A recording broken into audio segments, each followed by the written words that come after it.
Welcome to A edu.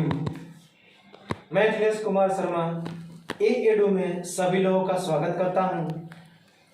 और हम लोग मध्यकालीन भारत के इतिहास को पढ़ रहे थे और पिछली वीडियो में हमने देखा कि मध्यकालीन भारत के इतिहास में जो मुस्लिम आक्रमणकारी हैं, खास करके अरबी आक्रमणकारी, उसके बारे में हम लोगों ने चर्चा किया। देखिए, सबसे पहले तो हम लोग ये जान लें कि जो मध्यकालीन भारत का जो इतिहास है उसे हम लोग 12 हिस्सों में बांट के पढ़ते हैं।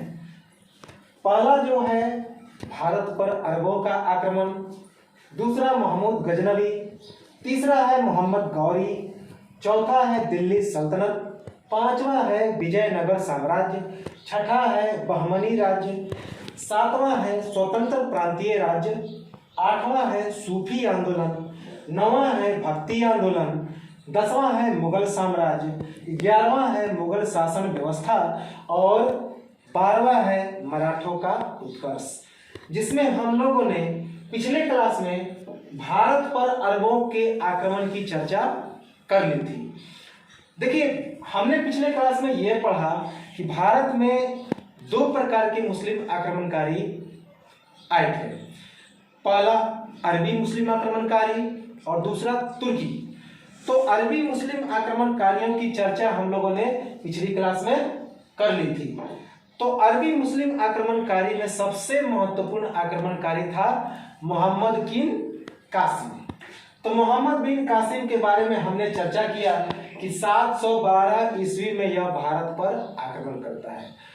अब इस आक्रमण के पीछे क्या कारण था और भारत यह क्यों आया, तो इसके बारे में हम लोग थोड़ी सी पिछली कक्षा की चर्चा कर लेते हैं, रिकॉल कर लेते हैं हम लोग। देखिए, अल हज्जाज नाम का एक गवर्नर था ईरान में। उसका कुछ जहाज भारत के सिंध वाले इलाके में समुद्री लुटेरों के द्वारा लूट लिया जाता था और उस समय भारत में सिंध पर राजा दाहिर का शासन था। अल हज्जाज दाहिर के पास अपने लुटे हुए जहाज को लेने के लिए जाता है, लेकिन दाहिर ये मौका के मना कर देता है कि आपका जहाज हमारे इलाके में लूटा नहीं गया था। इससे अल हज्जाज नाखुश हो जाता है और दाहिर से बदला लेने के लिए ठान लेता है। वह अपने सबसे प्रमुख सहयोगी यूसुफ बिन हज्जाज को यह आदेश देता है कि जाइए और दाहिर से आप बदला लीजिए। उसका अल हज्जाज का एक सेनापति था जिसे ईरान में सिपह सलार भी कहते थे और वह उसका दामाद भी था, जिसका नाम था मोहम्मद बिन कासिम। तो मोहम्मद बिन कासिम जो अल हज्जाज का दामाद था और एक प्रमुख सेनापति था, यानी सिपह सलार था, उसे यूसुफ बिन हज्जाज आदेश देता है कि जाइए और भारत में सिंध पर आक्रमण करके हमारा बदला लीजिए। तो मोहम्मद बिन कासिम एक लड़ाकू प्रवृत्ति का व्यक्ति था। वह लुटेरा भी था और भारत में उसे इस्लाम धर्म का प्रचार भी करना था। तो और समुद्री जहाजों को लूट का बदला भी लेना था। उसी के लिहाज से वह 710 ईस्वी में 6000 सैनिकों के साथ वह ईरान से होते हुए सिंध की ओर चल पड़ा। 20 जुलाई 712 ईस्वी को वह भारत के सिंध में पहुंचता है और राजा दाहिर को रावण के युद्ध में, जिसे हम लोग रेबर का भी युद्ध कहते हैं, उसने पराजित किया और पराजित करने के बाद सिंध पर कब्जा कर लेता है। अपने यात्रा के दौरान उसने कुछ और विजय भी प्राप्त की, जैसे कि 711 ईस्वी में देवेल को उसने अपने साम्राज्य में मिलाया। उसके बाद नेउन, जो पहले पाकिस्तान के हैदराबाद में पड़ता था, उसको उसने अपने कब्जे में लिया। वहां उसका राजा था जयसिंह। राजा जयसिंह को पराजित करता है और पराजित करने के बाद उसकी दूसरी पत्नी, जिसका नाम था लाडी, वह विधवा थी, उसे भी अपने कब्जे में लेता है। उसके बाद लाडी की 2 पुत्रियां थीं, जिसका नाम था, एक का नाम था सूर्या देवी और दूसरे का नाम था परमल देवी। उन्हें भी वह अपने कब्जे में ले लेता है। साथ ही साथ नेउन के राजकोष को भी वह खाली कर देता है, उसे राजकोष को पूरा लूट लेता है। उसके बाद उसका अगला जो विजय अभियान था वह था ब्राह्मणवाद, क्योंकि जो राजा जयसिंह था वह दाहिर का ही पुत्र था और वह नेउन में रहता था, नेउन का शासक था। जैसे ही वह नेउन पर आक्रमण किया, राजा जयसिंह भागकर ब्राह्मणवाद चला गया और ब्राह्मणवाद में भी मोहम्मद बिन कासिम आक्रमण करता है और वहां राजा जयसिंह को पराजित करता है। उसके बाद 713 ईस्वी में मुल्तान पर वह आक्रमण करता है और मुल्तान से बहुत सारा धन को वह इकट्ठा करता है, धन को लूटता है और उस मुल्तान को उसने नाम रखा स्वर्णनगर। 715 ईस्वी में मोहम्मद बिन कासिम की मृत्यु हो जाती है और इस प्रकार भारत से अरबी आक्रमणकारी समाप्त हो जाते हैं। हालांकि भारत में अरबियों के कुछ देन भी हैं, जैसे कि खजूर की खेती की शुरुआत भारत में अरबियों की देन है। ऊंट पालने की प्रथा यह भी अरबियों की देन है।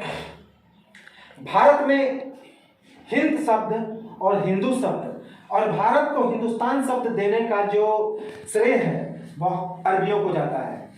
भारत से कुछ चीजें भी लेकर गए, जैसे कि जो अरबी थे भारत से अंक पद्धति, दशमलव पद्धति और त्रिकोणमिति गणितीय पद्धति लेकर गए।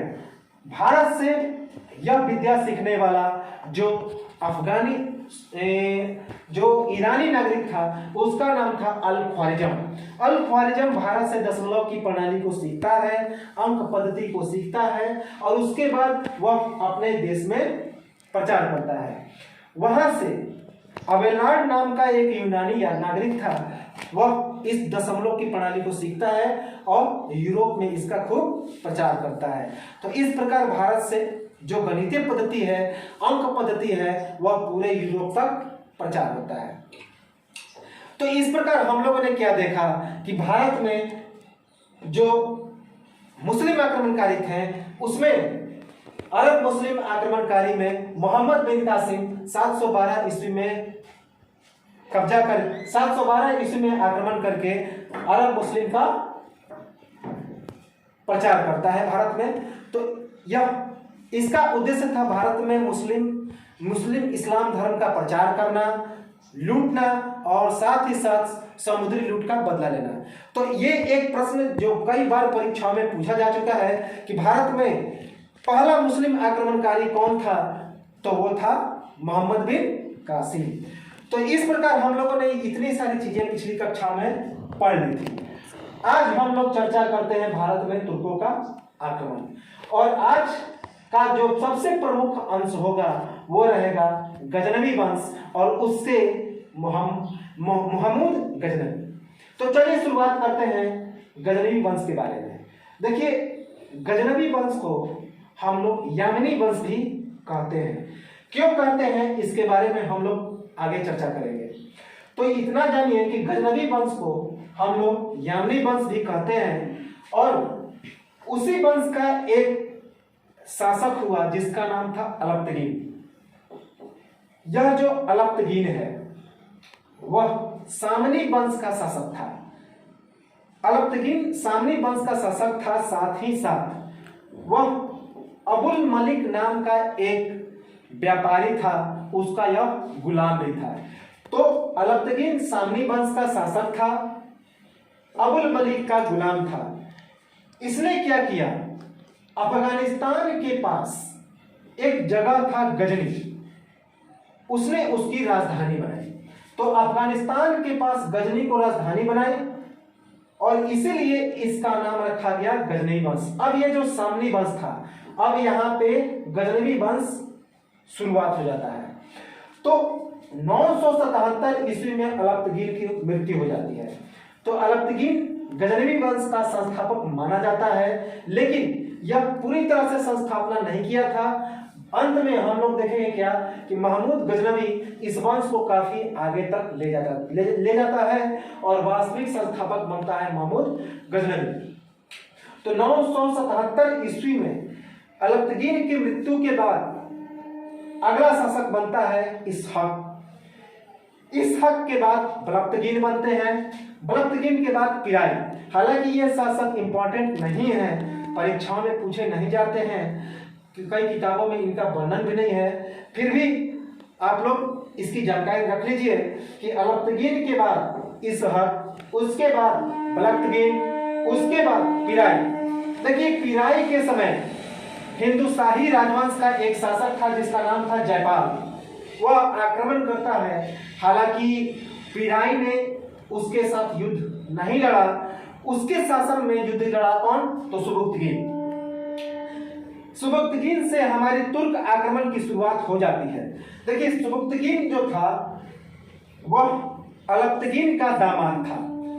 कई इतिहासकार मानते हैं कि अलब्तगीन के बाद अगला जो शासक बनता है वह सुबुक्तगीन बनता है 978 ईस्वी में। लेकिन कई इतिहासकार ये मानते हैं नहीं, अलब्तगीन के बाद और सुबुक्तगीन के पहले 2-3 राजाएं गजनवी वंश में हो चुके थे। तो खैर उनके बारे में हम लोग नाम जान लें और चर्चा करें सुबुक्तगीन के बारे में। तो सुबुक्तगीन जो था अलब्तगीन का दामाद था, वह पिराई के बाद अगला शासक बनता है।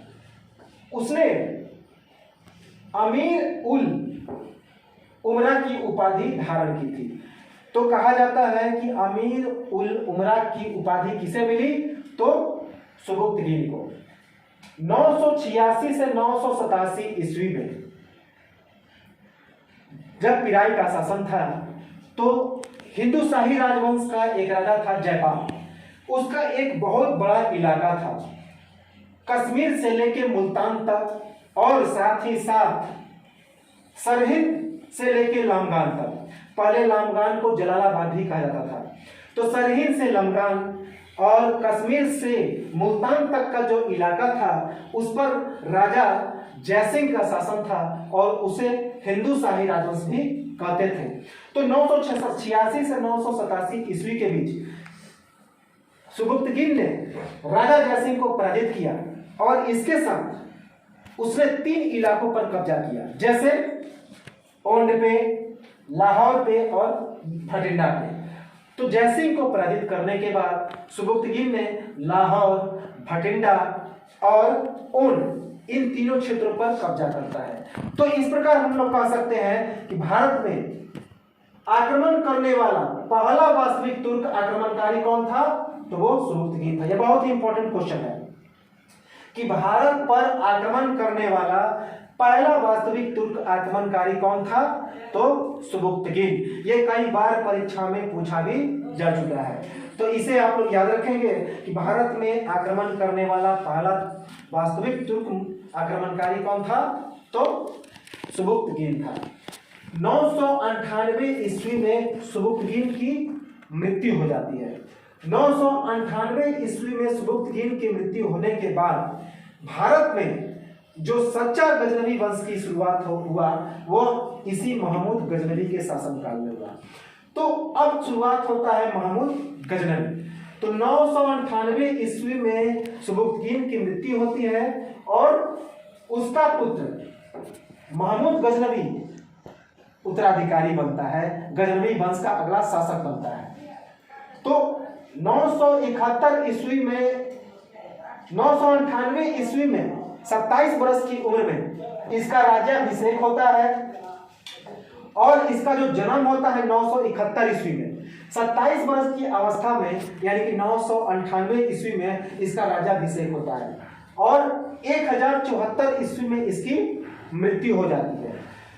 तो इसके बीच इसने क्या क्या कार्य किए, कौन कौन से आक्रमण किए, कौन किसने किसको हराया और क्या क्या विकास किया, इसके बारे में हम लोग अब डिटेल में चर्चा करेंगे। देखिए दोस्तों, जो हम लोग पढ़ रहे हैं, अगर आप इसे एक नोट बना लें तो मुझे नहीं लगता कि इससे बाहर कोई भी प्रश्न आएंगे, क्योंकि आपका इसमें एनसीईआरटी भी है और बहुत सारे किताबों का ये संकलन है।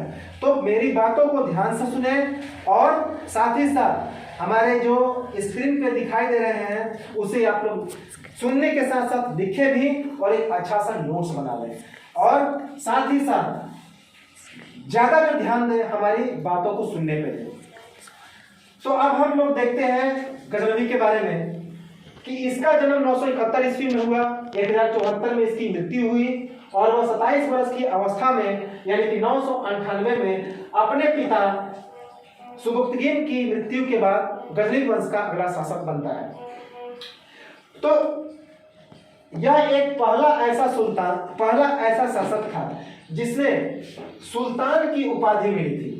तो ये परीक्षाओं में कई बार भी पूछा जा चुका है, बहुत ही महत्वपूर्ण प्रश्न है कि सुल्तान की उपाधि प्राप्त करने वाला पहला शासक कौन था? तो महमूद गजनवी। सुल्तान की उपाधि देने वाला इसे बगदाद का एक खलीफा था जिसका नाम था अल कादिर बिल्लाह। अल कादिर बिल्लाह ने इसे सुल्तान की उपाधि दी थी। साथ ही साथ अल कादिर बिल्लाह ने इसे अन्य उपाधियां भी प्रदान की थी, जैसे अमीन उद दौला और अमीन उल मिल्लत। ये बड़ा ही इंपॉर्टेंट फैक्ट है।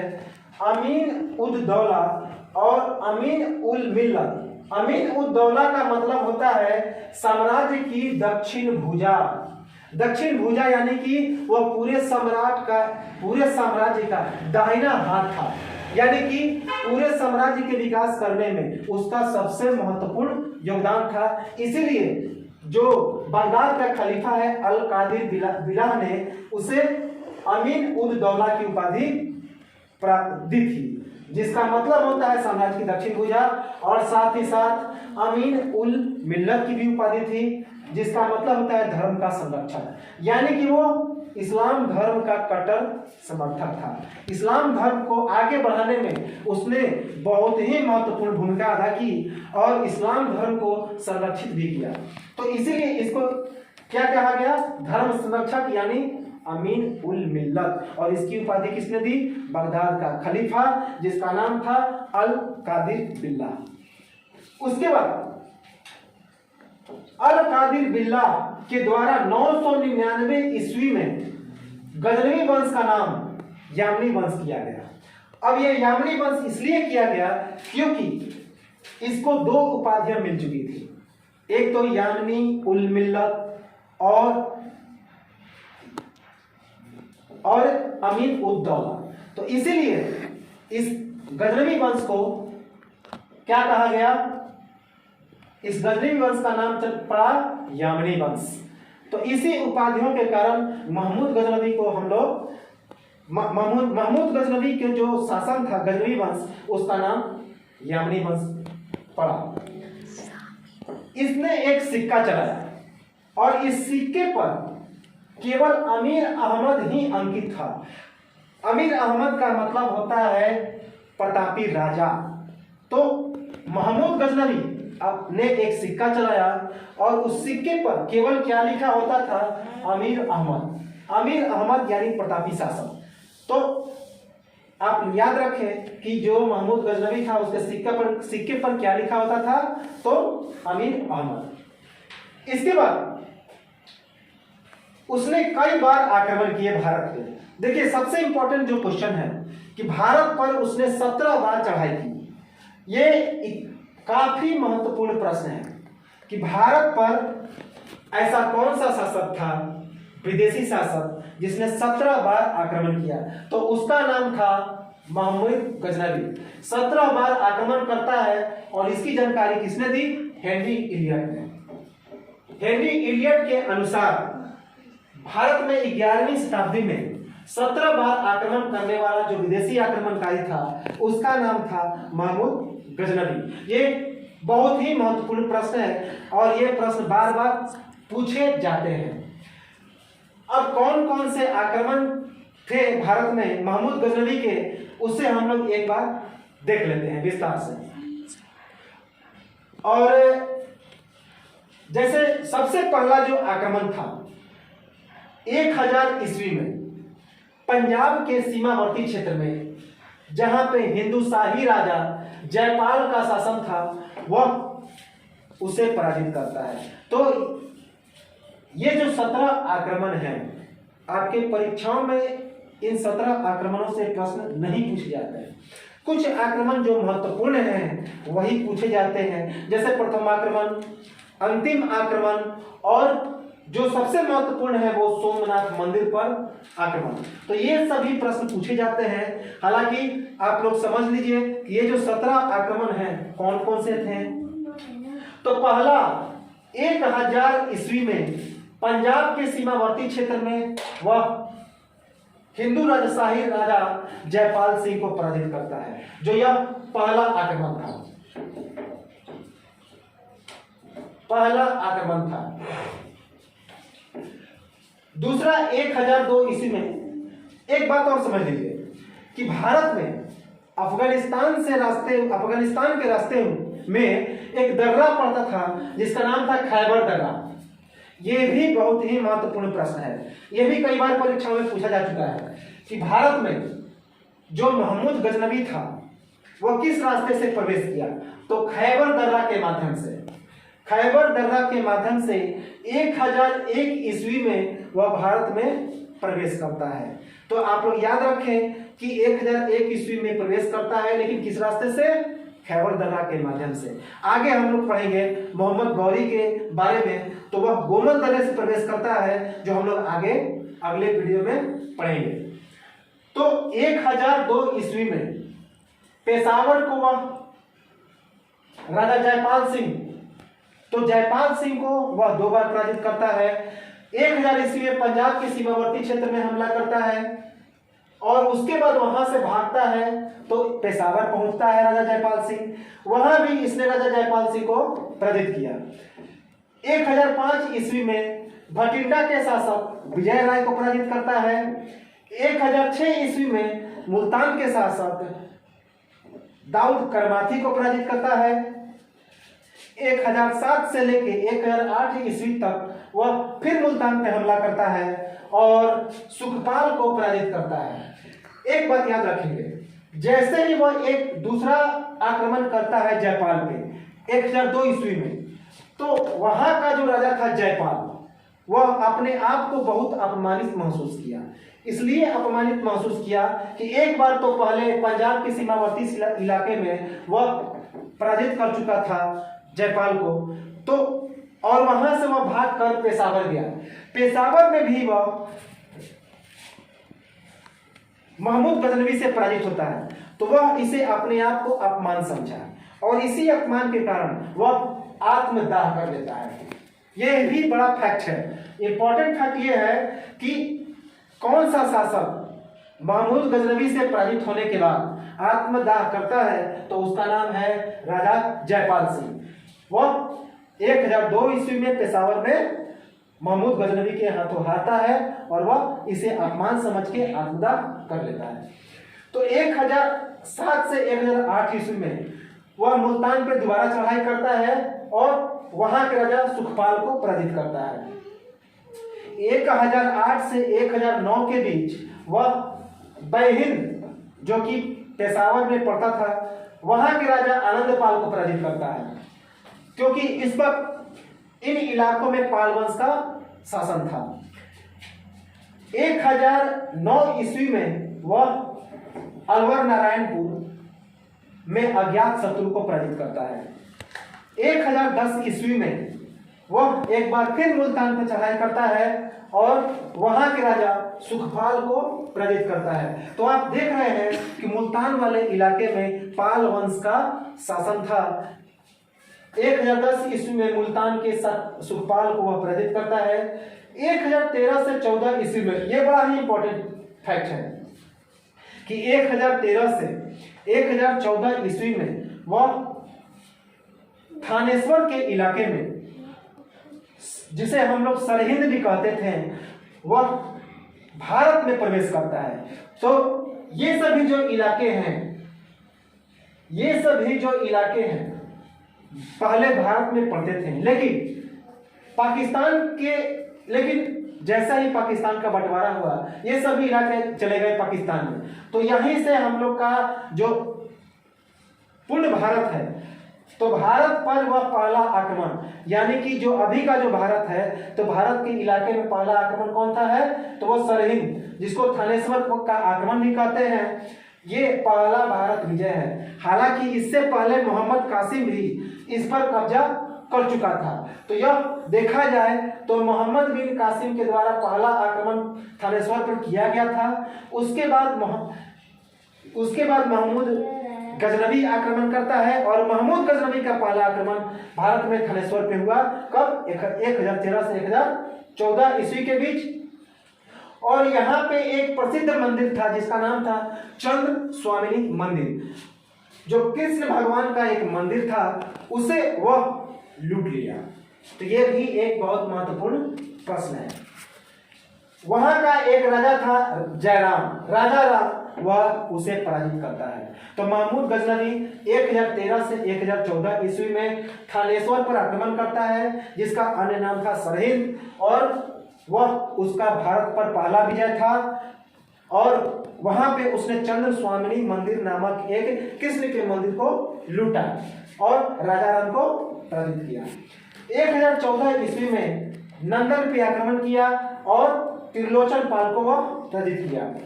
1015 से 1016 ईस्वी में कश्मीर पे आक्रमण करता है और संग्राम राज को वह पराजित करता है।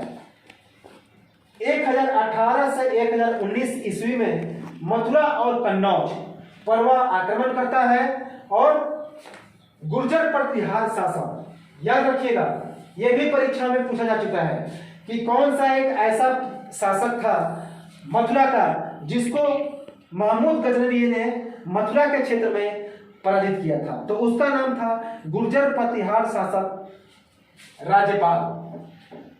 1019 ईस्वी में कालिंजर पर आक्रमण करता है और कालिंजर पर विद्याधर को वह पराजित करता है। विद्याधर एक चंदेल शासक था। आप लोग याद रखेंगे कि विद्याधर कैसा था, तो वह चंदेल शासक था। इससे यह पता चलता है कि महमूद गजनवी के शासनकाल में भारत में पाल वंश, चंदेल वंश और भी कई सारे वंशों का प्रादुर्भाव हो चुका था। 1021 ईस्वी में वह फिर कश्मीर पे आक्रमण करता है और वहां पे एक महिला शासिका थी। यह भी प्रश्न बहुत ही महत्वपूर्ण है कि कौन सा ऐसा स्थान था जहां पे महमूद गजनवी ने स्त्री शासिका को पराजित किया, तो उसका नाम था कश्मीर। 1021 ईस्वी में यही एक ऐसी शासिका थी जो महिला थी और पूरे महमूद गजनवी के आक्रमण में यही एक महिला शासिका थी जो गजनवी से पराजित हुई थी। तो ये एक इंपॉर्टेंट प्रश्न है। उसके बाद 1022 ईस्वी में ग्वालियर तथा कालिंजर पे इसने आक्रमण किया और वहां भी विद्याधर को पराजित किया। देखिए 1019 ईस्वी में कालिंजर पर जब आक्रमण करता है तो वहां से विद्याधर भाग करके कहां पर चला आता है, तो ग्वालियर। फिर 1022 ईस्वी में वहां पे महमूद गजनवी आक्रमण करता है और विद्याधर को पराजित करता है। और यह सबसे महत्वपूर्ण, इसे आप लोग तो कभी भूलेंगे ही नहीं। महमूद गजनवी को भारत में आक्रमण के लिए जाना जाता है तो सोमनाथ मंदिर के लूट के लिए जाना जाता है, जो उसका सबसे महत्वपूर्ण लूट था, सबसे महत्वपूर्ण आक्रमण था। देखिए 1025 से 1026 के बीच गुजरात में सबसे प्रसिद्ध शंकर जी का मंदिर है सोमनाथ मंदिर। वह उसका सबसे प्रसिद्ध और चर्चित आक्रमण था। इसमें उसने 20 लाख दिनार की लूट की। कहा जाता है कि पूरे गुजरात का आधा हिस्सा अकेले महमूद गजनवी लूटकर चला गया। इसमें उसके 2 हिंदू सहयोगियों ने सहायता की थी, जिसका नाम था सेवंत राय और तिलक। यह भी परीक्षा में पूछा जा चुका है कि कौन से ऐसे हिंदू कौन से ऐसे दो हिंदू सहायक थे जो महमूद गजनवी को सहायता किए सोमनाथ मंदिर के लूट में? तो उनका नाम था सेवंत राय और एक का नाम था तिलक। तो ये बहुत ही महत्वपूर्ण प्रश्न है। और कितने लूट की? तो 20 लाख दिनार। चलिए, ये तो हुई हमारी महमूद गजनवी का भारत पर आक्रमण। अब हम लोग आते हैं कुछ फैक्ट हिंदू शाही राजवंश के बारे में। हिंदू शाही राजवंश के बारे में हम लोग कुछ फैक्ट जान लें कि आखिर हिंदू शाही राजवंश कौन था और इसमें कौन कौन से राजा हुए। सबसे पहले गजनी राज्य पर यह 3 बार आक्रमण किया था। अभी हम लोगों ने देखा कि गजनी राज्य पर 3 बार आक्रमण किया। कौन? हिंदू शाही राजवंश। एक बार आक्रमण किया जिस पर पंजाब के क्षेत्र में, दूसरा पेशावर के क्षेत्र में, और तीसरा जो आक्रमण था वो था हमारा पिराई के शासनकाल में। ये हमने पढ़ लिया। इनकी जो राजधानी थी पैहिंद, जिसे हम लोग उद्भांडपुर भी कहते थे। तो हिंदू शाही राजवंश की जो राजधानी थी वह पैहिंद थी और उसे उद्भांडपुर भी कहा जाता था और इसका आधुनिक नाम है उंड। यह भी बहुत ही महत्वपूर्ण प्रश्न है कि जो हिंदू शाही राजवंश था उसके राजधानी का आधुनिक नाम क्या है? तो उंड है। पहले उसका नाम था उद्भांडपुर और उसे पैहिंद भी कहा जाता था। इसके जो शासक हुए जयपाल, आनंदपाल, त्रिलोचनपाल और सबसे अंतिम शासक जो था भीमपाल। 1020 ईस्वी में भीमपाल की मृत्यु हो जाती है और भारत से हिंदू शाही राजवंश की समाप्ति हो जाती है। तो ये तो था हमारा कुछ फैक्ट हिंदू शाही राजवंश के बारे में। अब हम लोग महमूद गजनवी के कौन कौन से उपाधियां प्राप्त हुई उसके बारे में चर्चा करते हैं। तो सबसे पहले उसे गाजी की उपाधि प्राप्त हुई थी। गाजी का मतलब होता है जन्नत यानी कि ईश्वर। गाजी की उपाधि, तो तुर्क लोग ईश्वर को गाजी की संज्ञा देते हैं। तो सबसे पहला गाजी की उपाधि पाने वाला पहला शासक कौन था? तो वो था महमूद गजनवी। कुछ इतिहासकार महमूद गजनवी को ईश्वर का शत्रु भी कहते थे। मूर्ति भंजक सबसे महत्वपूर्ण, यह परीक्षाओं में पूछा जा चुका है कि मूर्ति भंजक, जिसको हम लोग बुद्ध सिकन भी कहते हैं, तो मूर्ति भंजक यानी कि बहुत सारे मूर्तियों और मंदिरों को ढाहने वाला। तो मूर्ति भंजक और बुद्ध सिकन की उपाधि प्राप्त करने वाला मुस्लिम आक्रमणकारी कौन था? तो वो था महमूद गजनवी। मथुरा के मंदिर को वह तोड़ा और मथुरा के मंदिर में बहुत सारे धन को लूटा। इस कारण उसका नाम भारत का बेथलहम भी पड़ा। तो कौन कौन से उपाधियां पड़ी? पहला गाजी, दूसरा भारत का बेथलहम, तीसरा मूर्ति भंजक जिसे हम लोग बुद्ध सिकन भी कहते हैं, और ईश्वर का शत्रु। तो ये सारी उपाधियां मिली महमूद गजनवी को। भारत पर महमूद गजनवी आया था तो उसके कौन कौन से उद्देश्य थे? तो इसके बारे में हालांकि हमने चर्चा कर लिया है, फिर भी आप लोग समझ लें। पहला तो था भारत की लूट। भारत की धन को लूटने के लिए वह आया था। दूसरा, भारत में अपने इस्लाम धर्म का वह काफी प्रचार करना चाहता था। और तीसरा, वह अपने आप को प्रसिद्ध करना चाहता था। तो भारत पर आक्रमण करने के बाद उसे काफी प्रसिद्धि मिली।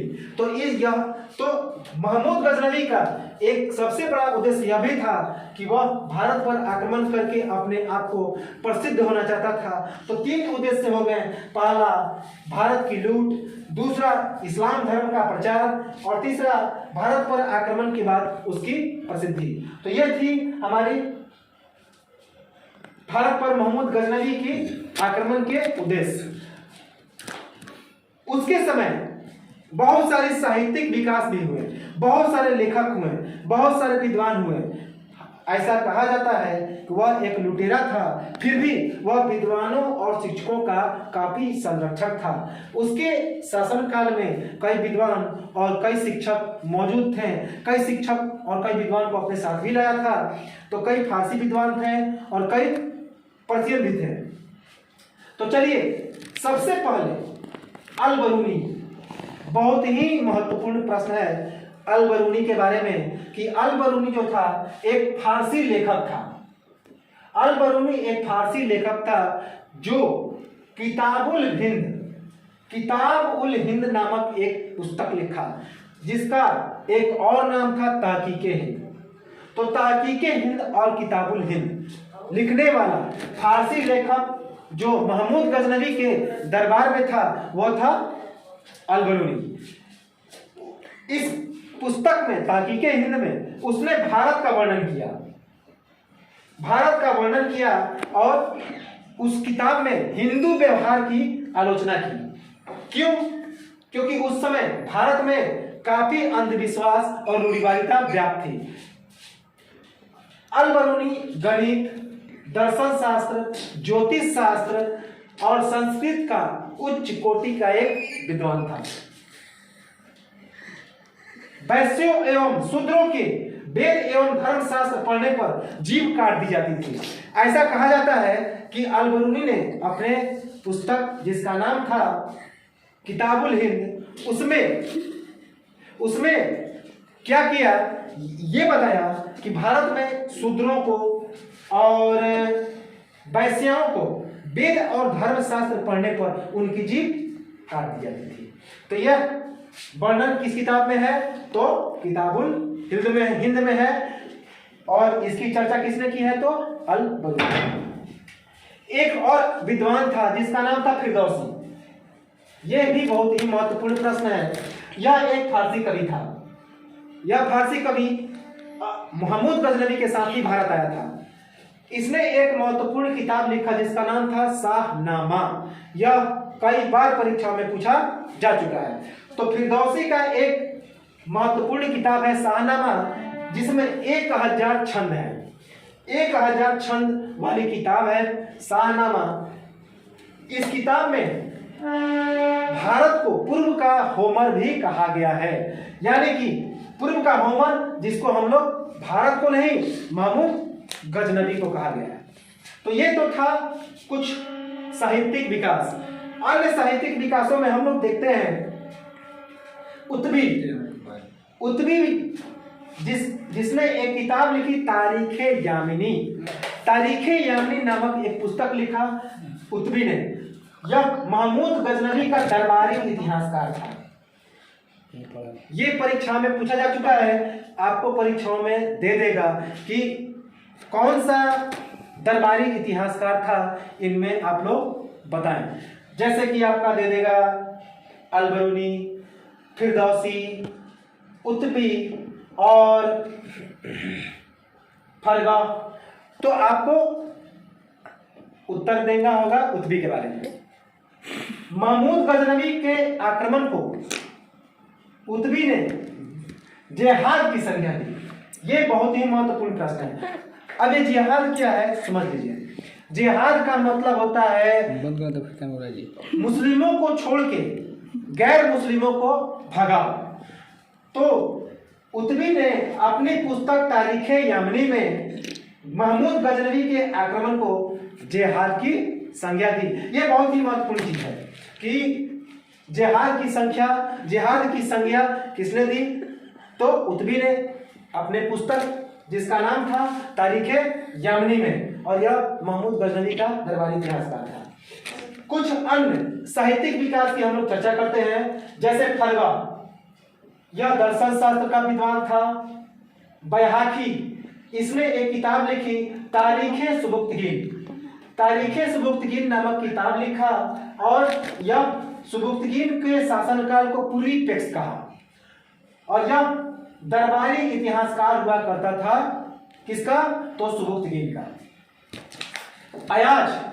अयाज जो कि महमूद गजनवी का कृपा पात्र था, वह भी महमूद गजनवी के साथ भारत में आया था। उसके बाद फारस का भी था। उसके बाद तुसी खुरासान का महमूद गजनवी का दरबारी विद्वान था। ईरान में खुरासान नामक जगह पड़ता है, वहां का यह दरबारी विद्वान था। यह भी साथ में भारत में आया था महमूद गजनवी के साथ। और कुछ अन्य विद्वान शिक्षक थे जैसे उनसुरी, अजदी और फर्रुखी। तो ये था मोहम्मद गजनवी के शासनकाल में साहित्यिक विकास। अब हम लोग आते हैं सैन्य प्रशासन के बारे में। सैन्य प्रशासन के बारे में हम लोग ये चर्चा करें कि भारत में जो महमूद गजनवी आया तो उसने अरबी, तुर्क, अफगानी और हिंदू सेना रखा। यानी कि महमूद गजनवी के शासनकाल में अरबी सेना भी थे, तुर्क सेना भी थे, अफगान सेना भी थे और हिंदू सेना भी थे। महमूद गजनवी का एक उत्तराधिकारी था जिसका नाम था मसूद।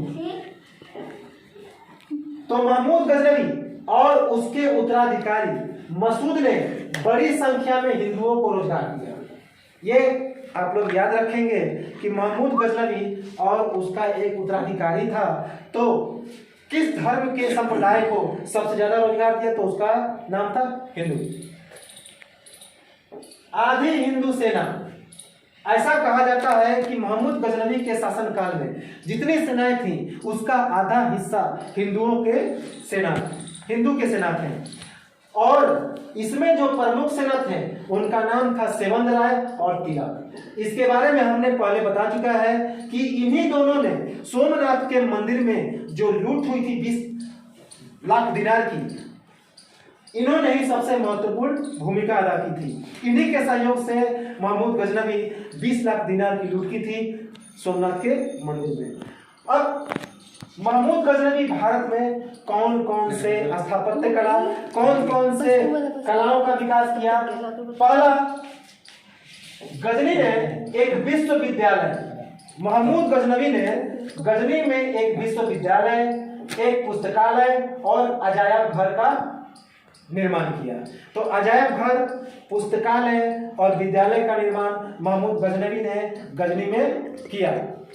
उसके बाद एक जामा मस्जिद का भी निर्माण किया गजनी में, जिसे पूर्व का आश्चर्य और स्वर्ग की दुल्हन भी कहा जाता है।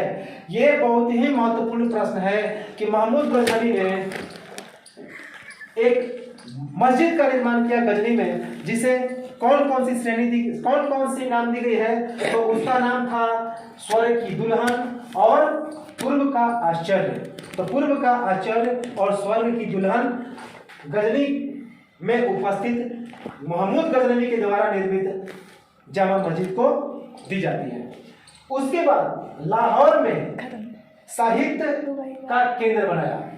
अरबी और फारसी साहित्य का केंद्र बनाया महमूद गजनवी ने कहाँ पे, तो लाहौर में। तो लाहौर में अरबी और फारसी साहित्य का केंद्र बना और महमूद गजनवी ने इसे बनाया। और संस्कृत और मुद्रा लेख के साथ उसने चांदी का सिक्का, चांदी का दिनार भी शुरुआत किया। उस पे संस्कृत में मुद्रा लेख लिखा हुआ रहता था। तो इस प्रकार हम लोगों ने देखा कि ये भारत पर महमूद गजनवी का किस प्रकार से आक्रमण होता है और किस प्रकार से इसकी सैन्य प्रशासन होती है, कौन कौन सा इसने स्थापत्य कला किया, और साथ ही साथ हमने देखा कि उसके कौन कौन सी उपाधियां मिली। तो आप लोग इसे बार बार वीडियो को देखें और एक बार इसे स्क्रीनशॉट ले लें।